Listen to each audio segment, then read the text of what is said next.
ఇప్పుడు మనం 2025వ సంవత్సరం ఫిబ్రవరి నెల 1వ తేదీ నుంచి 28వ తేదీ వరకు ద్వాదశ రాశుల్లో చివరి రాశి మీనరాశి వారి జ్యోతిష్యం భూత భవిష్యత్తు వర్ధమానం ఎలా ఉందో గవ్వల శాస్త్ర ప్రకారం చూద్దామండి. వారి జాతక బలం 9 గవ్వలు 3 సార్లు వేసి వాటిని లెక్కబెట్టి జ్యోతిష్య బలం చూస్తామండి.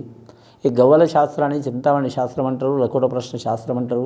మీనరాశిలో పుట్టినవారు కావచ్చు, మీన లగ్నంలో పుట్టినవారు కావచ్చు, అలాగే ఉత్తరాభద్ర నక్షత్రంలో పుట్టినవారు కావచ్చు, రేవతి నక్షత్రంలో పుట్టినవారు కావచ్చు, వారి జ్యోతిష బలం ఎలా ఉందో చూద్దామండి. భూత భవిష్యత్తు వర్ధమానం గవ్వలేసి చూద్దాం.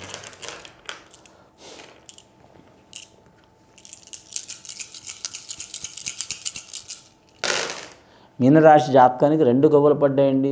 మీరు సరిగ్గా గమనిస్తే చూడండి, మకర రాశి, కుంభరాశి, మీనరాశికి ఫస్ట్ గవ్వలు వేస్తే 2 గవ్వలే పడ్డాయండి. చాలా వరకు మాత్రం చూడాలంటే మాత్రం 2 సమస్యలు విపరీతంగా ఉంటాయి. వారికి పర్సనల్ లైఫ్ది ఒకటి, కుటుంబంది ఒకటి ఖచ్చితంగా ఉంటాయండి. కానీ మాత్రం వాటిని ఎదుర్కొనే సత్తా వీరి జాతకంలో ఉంటుంది. మీనరాశి వారి జాతక బలానికి చిక్కరు దొరకరు, ఒకరికి అర్థం కారు. వీరి జాతక బలానికి రాజయోగం ఉంటుంది వీరి పేరు మీద. రాజకీయంలో రంగంలో ఉన్న వారికి మాత్రం చాలా వరకు అధాపతాలని పోయే అవకాశం ఉంటుంది. చాలా జాగ్రత్తగా ఉండాలండి, ఇబ్బందులు ఉంటాయి. అలాగే మాత్రం విద్యార్థులకు విద్య విషయంలో తిరుగుతూ ఉండదు వీరి జాతక బలానికి. కానీ దేశపరంగా కావచ్చు, రాష్ట్రపరంగా కావచ్చు, అలాగే మాత్రం హై స్కూల్ పరంగా కావచ్చు, కాలేజీ పరంగా కావచ్చు నెంబర్ 1 స్థానం అయ్యే అవకాశం ఉంటుందండి ఫ్యూచర్లో వీరి పేరు మీద. కానీ వైద్య రంగంలో ఉన్నవారికి విద్య చేస్తున్న వారు కూడా కలిసి వస్తుంది. కంప్యూటర్ రంగంలో విద్య చేస్తున్న వారికి కూడా కలిసి వస్తుంది. ఇంజనీర్ రంగం వారికి కూడా కలిసి వస్తుంది. వీరి జాతక బలంలో చూడాలంటే మాత్రం ముఖ్యంగా ఐఏఎస్, ఐపీఎస్ రంగం వారికి కూడా కలిసి వచ్చే అవకాశాలు ఉన్నాయి. వీరి జాతకంలో రక్షణ రంగంలో చదువుకోవాలనుకునే వారు కూడా కలిసి వచ్చే అవకాశం ఉంటుంది. ముఖ్యంగా వీరి జాతక బలానికి చూడాలంటే మాత్రం రాజకీయ రంగంలో మాత్రం అధాపాతాలను పోయే అవకాశం ఉంటుంది. చాలా జాగ్రత్తగా ఉండాలి. రేవతి నక్షత్రం జాతకులు మాత్రం గజలక్ష్మిని పూజ చేయటం చాలా వరకు మంచిదండి. ఎందుకంటే ఏనుగు లక్ష్మి స్వభావం. గజలక్ష్మి పూజ చేయటం లక్ష్మీ గణపతిని పూజ చేసినట్టండి. లక్ష్మి స్థిరంగా అంటే వీరికి ధనం ఉంటే సహకారం అవుతుంది కాబట్టి.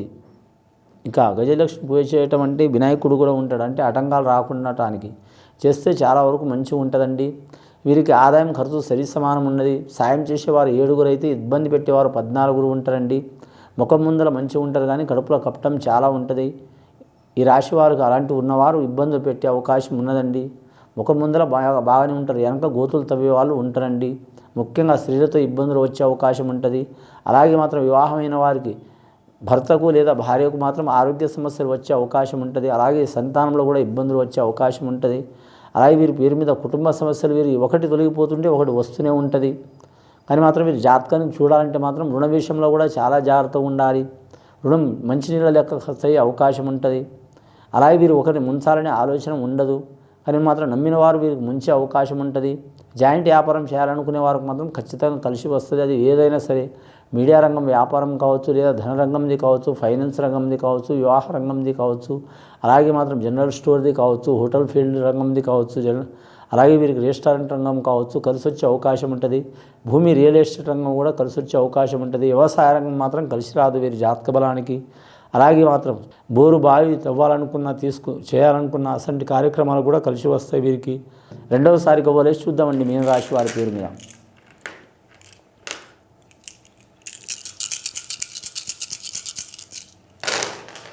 రెండవసారి గవ్వలేస్తే మాత్రం వీరికి 6 గవ్వలు పడ్డాయండి. 6వ సంఖ్య చూడాలంటే అరిసటిగా వర్గాల్లో మాత్రం చాలా వరకు నిదానంగా ఉండాలండి వీరి పేరు మీద. కామం, క్రోధం, లోభం, మోహం, మదం, ఆశ్చర్యం తప్పకుండా వీరికి ఎవరో ఒకరు రెచ్చగొట్టే అవకాశం ఉంటుంది. చాలా జాగ్రత్తగా ఉండాలి. ముఖ్యంగా కొందరు స్త్రీలు ఆకర్షణంగా వీరికి ఇబ్బందులు పెట్టే అవకాశం ఉంది. అలాగే కొందరు పురుషులు కూడా స్త్రీలకు ఆకర్షించి ఇబ్బందులు పెట్టే అవకాశం ఉంటుంది. కాబట్టి స్త్రీ పురుషుల విషయంలో మాత్రం ఆకర్షణ చేసుకొని దెబ్బతీసే అవకాశాలు ఉంటాయండి. చాలా జాగ్రత్తగా ఉండాలి. 1కి 4 సార్లు ఆలోచన చేయాలండి. అలాగే ప్రేమికులుగా ఉన్నవారు మాత్రం టైం తీసుకోవడం మంచిది వివాహ విషయంలో. కానీ సొంతంగా తొందరపడి వివాహం చేసుకుంటే ఫ్యూచర్లో చాలా ఇబ్బందులు వచ్చే అవకాశం ఉంటుందండి.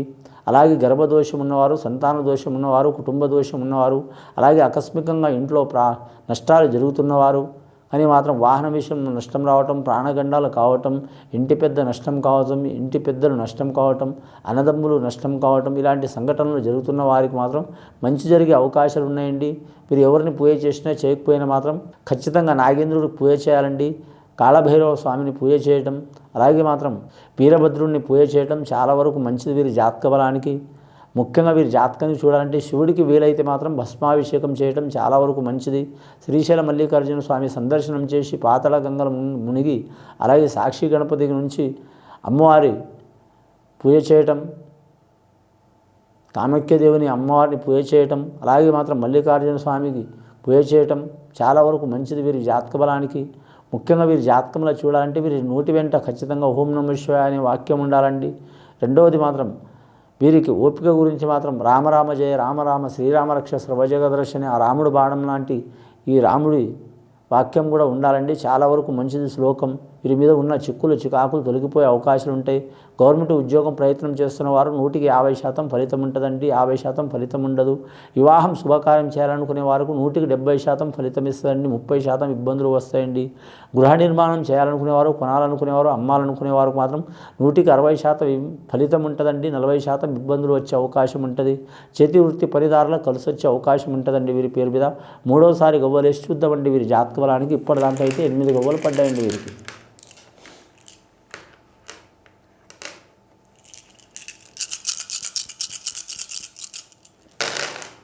మూడవసారి గవ్వలేస్తే 4 గవ్వలు పడ్డాయండి. రాహు మహారదశ జాతకం పడ్డది వీరి పేరు మీద. ముఖ్యంగా వీరి జాతకానికి చూడాలంటే మాత్రం ఫస్ట్ 2 గవ్వలు చంద్రమహారదశ, రెండవసారి 6 గవ్వలు పడ్డాయి శుక్రమహారదశ మంచిదండి. మూడవసారి ఇప్పుడు రాహు మహారదశ పడ్డది.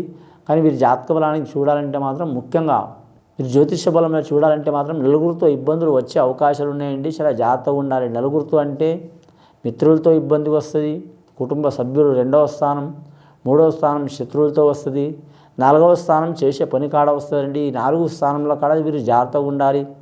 అలాగే నలుగురితోని మాత్రం వీరు నిదానం నడవటం మంచిది. రాశివారు నిదానంగానే నడుస్తారు. అలాగే అంటే నడవటం కాదండి, పని మీద ఏ నిర్ణయమైనా 1కి 4 సార్లు నిదానం చేసుకోవడం, ఆలోచించడం మంచిది. వీరి జాతక బలానికి నమ్మిన వారు సహకారం చేసే అవకాశం ఉంటుంది. అలాగే ఆరోగ్యం మీద కానీ చిక్కులు చికాకులు ఉన్నవారు మాత్రం కులదేవత ఆరాధన చేయటం మంచిది. శ్రీశైల మల్లికార్జున స్వామి సందర్శనం చేయటం మంచిది. అలాగే వీరి జాతకంలో చూడాలంటే మాత్రం ఖచ్చితంగా మాత్రం వివాహం కానివారు, వివాహ దోషాలు ఉన్నవారు, సంతాన దోషాలు ఉన్నవారు, సంతానం కలిగి నష్టమవుతున్నవారు రావి చెట్టు, యావ చెట్టుకు మాత్రం పూజ చేయటం మంచిదండి. సద్బ్రాహ్మణులను అడిగి చేయటం చాలా వరకు మంచిది. చేస్తే దానివలన మంచిగా అయ్యే అవకాశం ఉంటుంది. సంతాన దోషం, గర్భదోషం, సంసార దోషం, కుటుంబ దోషం, నాగదోషం తొలగిపోయే అవకాశం ఉంటుందండి. ఎందుకంటే రాగి చెట్టు విష్ణు స్వరూపం అండి. అలాగే వేప చెట్టు లక్ష్మీ స్వరూపం అండి. అలాగే మాత్రం రాగి చెట్టు శివుడి స్వరూపం అండి. వేప చెట్టు అమ్మవారు పార్వతీ దేవత స్వరూపం కాబట్టి ఖచ్చితంగా ఆ చెట్టు చుట్టూ మాత్రం తిరిగి మాత్రం పూజ చేయటం చాలా వరకు వారి మీద దోషాలు తొలగిపోయే అవకాశాలు ఉన్నాయండి. అలాగే వీరి జాతక బలంలో చూడాలంటే మాత్రం ముఖ్యంగా వివాహమైన స్త్రీలకు మాత్రం ఫస్ట్ సంతానం కోరుకునే వారికి స్త్రీలు పుడితే లక్ష్మీపద యోగం ఉంటుందండి. కానీ అబ్బాయి పుడితే మాత్రం అదృష్ట జాతకం ఉంటుందండి. అలాగే వీరి పేరు మీద చూడాలంటే మాత్రం ముఖ్యంగా వీరి పేరు మీద మాత్రం సంతాన దోషం ఏమన్నా ఉన్నవారు కూడా తొలగిపోయే అవకాశాలు ఉన్నాయి. విదేశానం చేయాలనుకునే వారికి తప్పకుండా మంచి ఫలితాలు కలుగుతాయండి. వీరి జాతక బలానికి మాత్రం గవ్వలు శుభం గవ్వలు పడ్డాయండి, నష్టం గవ్వలు అయితే పడలేదు. లాస్ట్ ఈ 4వ సంఖ్య కొంచెం ఇబ్బంది ఉంది వీరి జాతక బలానికి. నరదృష్టి చాలా ఉంటుంది కాబట్టి మాత్రం నరదృష్టికి నాపరాయ పగిలిపోతాయండి. ఎవరైనా సరే మీరెంత నేనెంత అని మాత్రం మీకు కూడా ఇబ్బందులు వస్తాయి. కాబట్టి ఆ నరఘోష పోవడానికి మాత్రం ఖచ్చితంగా ఇంట్లో మాత్రం వీరి జాతక బలానికి చూడాలంటే మాత్రం కులదేవతను ఆరాధన చేయటం, ధూపం వేయటం చాలా వరకు మంచిదండి. కానీ వెంకటేశ్వర స్వామికి నల్లని ఒత్తులతో ధూపం వేయటం మంచిది. ఆంజనేయ స్వామికి ఎర్రని ఒత్తులతో ధూపం వేయటం మంచిది.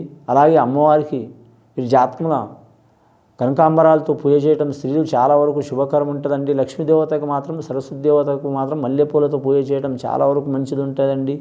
అలాగే విష్ణుమూర్తికి చూడాలంటే మాత్రం తులసి మాలతో పూజ చేయడం చాలా వరకు మంచిది ఉంటుంది వీరి జాతక బలానికి. అలాగే శ్రీకృష్ణుడు ఆరాధన చేయటం కూడా చాలా మంచిది.